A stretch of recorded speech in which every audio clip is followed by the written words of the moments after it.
పారిశ్రామికవేత్తలు ఎవరైనా వచ్చి జగన్మోహన్ రెడ్డి అనే ఒక భూతం కారణంగా మాకు రాత్రులు నిద్రలు పట్టట్లేదు, కరెంటు పోతే రోజు కల్లో కనిపిస్తున్నాడు, దానివల్ల గడగడ గజగజ వణికిపోతున్నాం, దయచేసి మాకేదన్నా విరుగుడు చేసి మాకు అవకాశం ఇప్పిస్తే అప్పుడు కానీ మేము ఆంధ్రప్రదేశ్కి వచ్చి ఇన్వెస్ట్మెంట్స్ చేయము అని ఏమన్నా చెప్పారా?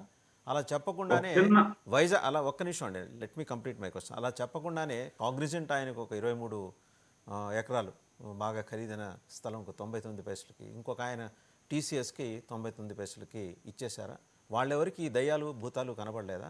వాళ్ళకున్న ధైర్యం వీళ్ళకి ఎందుకు లేదు? ఎవరన్నా లిఖితపూర్వకంగా ప్రభుత్వానికి కంప్లైంట్ ఇచ్చారా?